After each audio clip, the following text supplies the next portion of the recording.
अस्सलाम वालेकुम dear students, I hope you are fine. आज हमारा चैप्टर नंबर 4 का लास्ट टॉपिक है एमएस एक्सेस। प्रीवियस लेक्चर में हमने डिफरेंस किया था कि एक्सेल और गूगल शीट में डिफरेंस क्या है। आज हमारा टॉपिक है एमएस एक्सेस, माइक्रोसॉफ्ट एक्सेस। कि हमने एमएस एक्सेस क्या है, इसके हमने ऑब्जेक्ट्स पढ़ने हैं कि इसके कौन कौन से मेन ऑब्जेक्ट्स हैं जिसको हम यूज़ करके काम कर सकते हैं। सबसे पहले एमएस एक्सेस, ये भी आपका एक सॉफ्टवेयर है। ये हमें क्या फ़ीचर्स, क्या हमें फैसिलिटी प्रोवाइड करता है कि आपने जब अपना डाटा जो है वो ह्यूज अमाउंट ऑफ डाटा जब आप सेव करना है तो उसके लिए आप यहाँ एक डाटाबेस बनाते हैं और आप अपना सारा डाटा जो है वो उसमें स्टोर करते हैं। फिर आप उस डाटा में चेंजिंग भी कर सकते हैं, उसको ईजिली मैनेज भी कर सकते हैं। जैसे ये नादरा ऑफिस वाले जो होते हैं, इन्होंने भी हर यूज़र की एक क्या बनाई होती है, डाटाबेस बनाई होती है जिसमें उस यूज़र का सारा डाटा क्या होता है, स्टोर होता है। तो ये सॉफ्टवेयर जो है ये एक सॉफ्टवेयर नहीं है, और भी जैसे एसक्यूएल सॉफ्टवेयर है। तो ये सारे सॉफ्टवेयर जो हैं ये हमें फैसिलिटी प्रोवाइड करते हैं कि हम अपना डाटा स्टोर कर सकें। MS Access, Microsoft offers Microsoft Access, commonly known as MS Access. It is a database management system.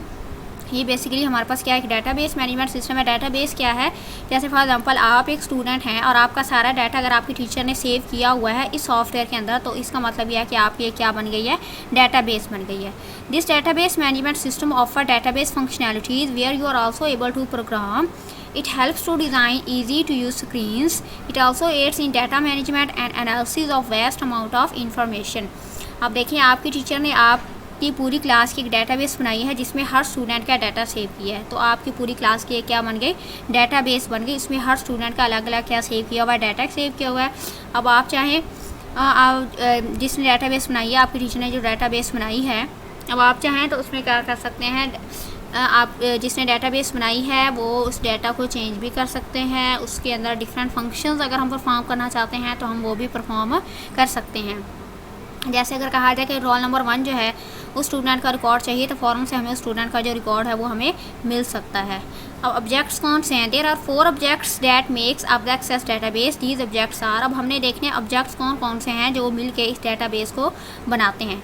तो फर्स्ट हमारे पास है table. A table is a type of object use to hold data in a row and column structure. जैसे आपने Excel में पढ़ा है, Google sheet में पढ़ा है, टेबल में क्या होते हैं, रोज़ और कॉलम। बिल्कुल इसी तरह माइक्रोसॉफ्ट एक्सेल जो सॉफ्टवेयर है उसमें भी टेबल किसमें होता है, रोज़ एंड कॉलम्स की फॉर्म में होता है। तो हम अपना टेबल जो है वो क्रिएट करते हैं।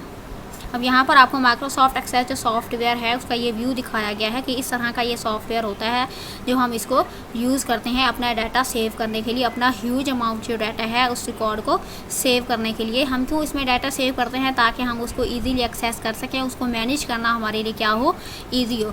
तो आप टेबल की फॉर्म में भी डाटा जो है वो स्टोर कर सकते हैं। तो फर्स्ट ऑब्जेक्ट हमारे पास इसका क्या है, टेबल, जिसमें डाटा रो और कॉलम की फॉर्म में स्टोर होता है। एक तरफ आप स्टूडेंट्स नेम राइट कर लें, दूसरी तरफ आप उसके मार्क्स राइट कर लें। तो रो और कॉलम की फॉर्म में आप स्टूडेंट्स का जो टेबल है वो क्रिएट कर सकते हैं। टेबल का नेम भी आपने रखना होता है। जैसे आपने टेबल क्रिएट किया, उस टेबल का नाम आपने क्या रखा, स्टूडेंट। नेक्स्ट ऑब्जेक्ट है आपके पास queries. According to search parameters, queries provide answer to question. Queries क्या होती हैं, आपकी एक प्रोग्राम की लाइन होती है, ठीक है। फॉर एग्जांपल आपने एक क्लास 8 जो है उसकी एक डाटाबेस बनी हुई है, उसमें तीनों सेक्शंस का जो है वो डाटा सेव है। अब हमने देखना है कि रोल नंबर 2 या रोल नंबर 3 का जो स्टूडेंट है उसका रिकॉर्ड देखना है। तो हम हर टेबल को नहीं देखेंगे, हम उसके लिए एक क्यूरी राइट करेंगे, एक प्रोग्राम की स्टेटमेंट राइट करेंगे, ठीक है। जैसे ही वो क्यूरी रन होगी तो आपको उस स्टूडेंट का जो रिकॉर्ड है वो मिल जाएगा।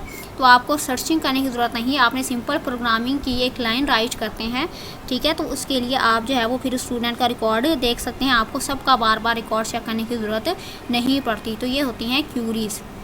नेक्स्ट आपके पास है form. A form is a database object that you can use to design a database application user interface.